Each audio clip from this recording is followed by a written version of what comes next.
दोस्तों अपने YouTube channel ITech technical course में। दोस्तों ये इलेक्ट्रीशियन थ्योरी सेकेंड ईयर की क्लास है और चैप्टर का नाम है डीसी मोटर। इसके पहले हम लोग डीसी जनरेटर के ऑब्जेक्टिव के क्वेश्चन कर लिए, 1 बाय 1 लाइन के क्वेश्चन कर लिए और डीसी जो जनरेटर है उसकी पूरी थ्योरी कंप्लीट हो गई। 12 से 15 वीडियो बने थे, 15-16 जो क्लासेस हुई थी आपकी पूरी कंप्लीट हो चुकी हैं। अब आज अपन चलते हैं सेकेंड ईयर का अध्याय नंबर 2 है और चैप्टर का नाम है डीसी धारा मोटर, यानी डीसी मोटर की बात करेंगे आज। और सबसे पहले अपन इंट्रोडक्शन देखते हैं कि इंट्रोडक्शन है क्या। आप लोग अभी तक चैनल पे नए हो, चैनल को सब्सक्राइब कर लीजिए। आपको फर्स्ट ईयर सेकेंड ईयर सभी क्लास इलेक्ट्रीशियन थ्योरी की मिलने लगेगी और इसके बाद जैसे कंप्लीट होता है अपन ऑब्जेक्टिव के क्वेश्चन कराएंगे। इसके पहले आप इसके नोट्स जरूर बनाइएगा, आपके अभी जो एग्जाम होंगे नोट्स से ही आपको रिवीजन करने में मजा आएगा।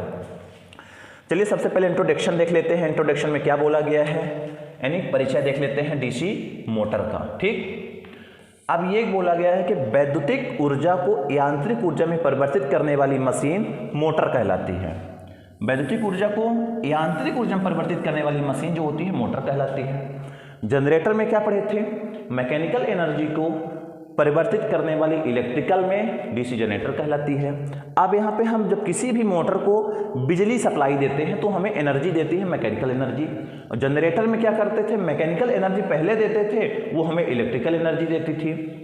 मोटर में क्या हुआ, हम इसमें इलेक्ट्रिकल एनर्जी दे रहे हैं, यानी सप्लाई दे रहे हैं, तो हमें कोई चीज़ में आउटपुट में मैकेनिकल एनर्जी दे रही है, तो ये मोटर कहलाती है। इतना फंडा क्लियर करना। जनरेटर जो होता है मैकेनिकल एनर्जी को इलेक्ट्रिकल एनर्जी में कन्वर्ट करता है, जो मोटर होता है इलेक्ट्रिकल एनर्जी को मैकेनिकल एनर्जी में कन्वर्ट करता है, यानी वैद्युतिक ऊर्जा को यांत्रिक ऊर्जा में परिवर्तित करने वाली मशीन मोटर कहलाती है। डीसी सप्लाई से यांत्रिक ऊर्जा उत्पन्न करने वाली मशीन डीसी मोटर एवं एसी सप्लाई से यांत्रिक ऊर्जा उत्पन्न करने वाली मशीन एसी मोटर कहलाती है। यानी यदि हम डीसी सप्लाई दे रहे हैं, जैसे सबको मालूम है 2 प्रकार की सप्लाई होती है, एक होती है डीसी सप्लाई, एक होती है एसी सप्लाई। यदि हम डीसी सप्लाई से यांत्रिक ऊर्जा उत्पन्न कर रहे हैं तो वह डीसी मशीन कहलाती है। यदि हम एसी सप्लाई देकर किसी भी मशीन में हम एसी सप्लाई नहीं अल्टरनेटिंग करंट दे रहे हैं तो हमारी एसी मशीन कहलाएगी। डीसी मोटर वैद्युतिक शक्ति से प्रचालित होती है एवं उसकी शाफ्ट से यांत्रिक शक्ति प्राप्त। सबको मालूम है कि जो मैकेनिकल एनर्जी होती है वो कोई भी मशीन की शाफ्ट पर ही मिलती है। आउटपुट जो शाफ्ट होता है, जहाँ पे बेल्ट पुल्ली शाफ्ट का वो यूज करते हो, कपलिंग लगाते हो, वहीं पर हमें आउटपुट पावर मिलती है। अब ये इंट्रोडक्शन परिचय आप भूल जाना, जनरेटर मोटर का क्लियर हो जाना चाहिए कि जनरेटर क्या करता है, मैकेनिकल एनर्जी को इलेक्ट्रिकल एनर्जी में कन्वर्ट करता है। नहीं, हम उसको मैकेनिकल एनर्जी देते हैं जनरेटर को तो हमें बिजली बना के देता है, वो डीसी देता है या एसी देता है, ये क्या देता है वो आपके डिपेंड करता है आपको कौन सी प्रकार की बिजली चाहिए। उसी प्रकार मोटर पे बात करते हैं, मोटर एसी मोटर हो या डीसी मोटर हो। यदि एसी मोटर हो तो आप एसी सप्लाई दोगे, या डीसी मोटर है डीसी सप्लाई दोगे। दोनों प्रकार की जो मशीन होती है मैकेनिकल एनर्जी कन्वर्ट करके देती है, यानी इलेक्ट्रिकल एनर्जी को मैकेनिकल एनर्जी में कन्वर्ट करने वाली मशीन मोटर कहलाती है और मैकेनिकल एनर्जी को इलेक्ट्रिकल एनर्जी में कन्वर्ट करने वाली मशीन डीसी जनरेटर कहलाता है। अब motor construction of DC motor. DC motor की संरचना की बात करें, जो डीसी मोटर की संरचना है डीसी जनरेटर की संरचना के कुछ समान है। डीसी मोटर तथा डीसी जनरेटर की संरचना एक जैसी होती है, जैसा कि उसमें भी आर्मेचर होता है, कार्बन ब्रश होते हैं, कम्यूटेटर होता है, बॉडी होती है, फैन होता है और जंक्शन बॉक्स होते हैं। तो उसी प्रकार मोटर में भी जंक्शन बॉक्स होता है, आर्मेचर होता है, कम्यूटेटर होता है, कार्बन ब्रश होते हैं, कपलिंग होती है, शाफ्ट होता है, फैन होता है, बैरिंग होती है, पुल्ली होती है। उसी प्रकार मोटर जनरेटर में दोनों में समान होती है, बनावट भी समान होती है। डिफरेंस इतना होता है, उसको मैकेनिकल एनर्जी देते हैं तो इलेक्ट्रिकल एनर्जी देता है, इसको हम इलेक्ट्रिकल एनर्जी देते हैं तो वो मैकेनिकल एनर्जी देता है। एक ही मशीन को यांत्रिक ऊर्जा देकर डीसी जनरेटर के रूप में तथा वैद्युतिक ऊर्जा देकर डीसी मोटर के रूप में प्रचालित किया जा सकता है। सबको मालूम है जो जनरेटर है यदि हम उसको बिजली देंगे तो हमें मैकेनिकल एनर्जी देगा। यदि हम मोटर को भी मैकेनिकल एनर्जी से घुमाएं तो हमारा मोटर भी बिजली बनाने लगेगा। डीसी की मैं बात कर रहा हूँ, डीसी मोटर की मैं बात कर रहा हूँ, डीसी जनरेटर की बात कर रहा हूँ। इसीलिए डीसी मोटर और डीसी जनरेटर में कोई ज़्यादा डिफरेंस बिल्कुल नहीं है। डीसी जनरेटर को भी हम बिजली देते हैं तो हमें मैग्नेटिक फ्लक्स उत्पन्न होगा, वो भी बिजली बनाना चालू कर देगा, वो भी घूमना चालू कर देगा। उसी प्रकार डीसी मोटर को किसी मैकेनिकल पावर के माध्यम से हम घुमाते हैं वो भी बिजली बनाने लगेगा। तो ज़्यादा डिफरेंस नहीं है मोटर और जनरेटर में। अब यहाँ पे देखा जाए डीसी मोटर का सिद्धांत, principle of DC motor. DC generator में प्रेरित विद्युत धारा के कारण आर्मेचर भी स्वयं का एक चुंबकीय क्षेत्र स्थापित करता है। क्या बोला गया है कि डीसी जनरेटर में प्रेरित विद्युत धारा के कारण आर्मेचर भी स्वयं का एक विद्युत चुंबकीय क्षेत्र स्थापित करता है। यह चुंबकीय क्षेत्र आर्मेचर को उसकी घुमाव दिशा के विपरीत दिशा में घुमाने का प्रयत्न करता है। यह प्रयास विद्युत चुंबकीय खिंचाव कहलाता है। खिंचाव डीसी मोटर के आर्मेचर की घूर्णन गति के स्थान में यांत्रिक ऊर्जा उत्पन्न करता है।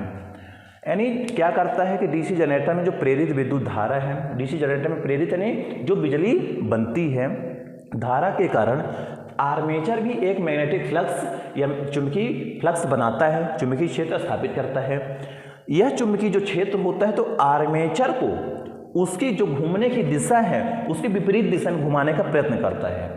भाई जब हम जनरेटर को घुमाते हैं वो बिजली बनाता है तो उसके जो आर्मेचर होता है, आर्मेचर में भी फ्लक्स बनने लगता है। वो जो फ्लक्स होता है जिस साइड हमारा जैसे क्लॉकवाइज हमारा जनरेटर या मोटर घूम रहा है उसके विपरीत दिशा में मैग्नेटिक फ्लक्स जो आर्मेचर में उत्पन्न होता है वो उत्पन्न होता है और विपरीत दिशा में घुमाने की कोशिश करता है।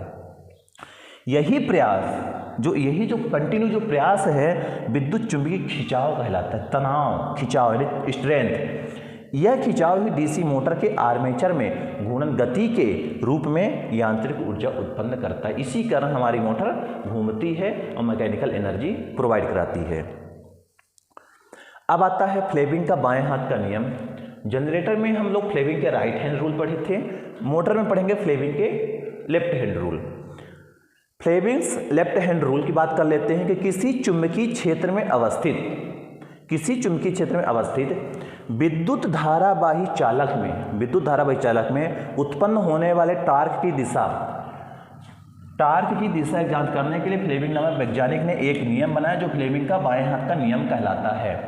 यानी किसी चुंबकीय क्षेत्र में अवस्थित विद्युत धारावाही चालक में उत्पन्न होने वाले टार्क की दिशा ज्ञात करने के लिए फ्लेमिंग के लेफ्ट हैंड रूल का उपयोग किया गया।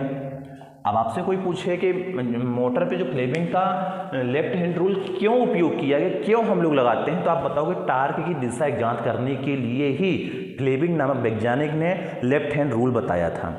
उसी प्रकार राइट हैंड रूल क्या बताया था? राइट हैंड रूल से जनरेटर की जो ईएमएफ होती, जो बिजली बनाने की दिशा है कि बिजली कैसी बने, क्लॉकवाइज बन रही है कि एंटी क्लॉकवाइज बन रही है, उसकी दिशा ज्ञात करने के लिए राइट हैंड रूल का यूज किया गया था।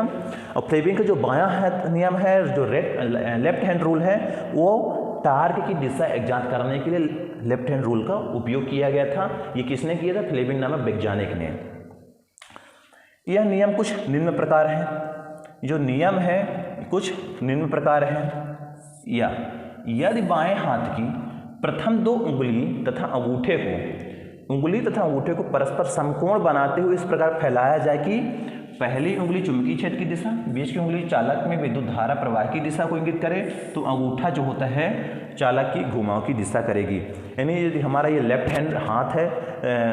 हैंड है, जिसको जो हमारा जो अंगूठा होता है फर्स्ट उंगली के जो बीच का कोण होता है 90 एंगल का बनना चाहिए, जिस तरह ये बनाया गया है। और जो ये वाली हमारी मिडिल फिंगर, इसको बोलते हैं कुछ इस तरह। अब जो ये फर्स्ट फिंगर है या कंडक्टर की, ये जो हमारा अंगूठा जो प्रदर्शित कर रहा है, तो यही बोला गया है कि जो आपका अंगूठा चालक की घूमने की दिशा के इंगित करेगा। कि जो अंगूठा ये बताएगा कि चालक आपका कैसे घूम रहा है, क्लॉकवाइज घूम रहा है कि एंटी क्लॉकवाइज घूम रहा है। और जो ये वाली फिंगर है, जो ये वाली उंगली है, ये मैग्नेटिक फील्ड यानी हमारे मैग्नेटिक फ्लक्स कैसे बन रहा है। और ये जो तीसरी उंगली है, ये करंट को प्रदर्शित करती है। यानी जो आपका ये हाथ है, ये आपका अंगूठा जो है, तो ये चालक की गति बताता है कि आपका जो चालक है कैसा घूम रहा है।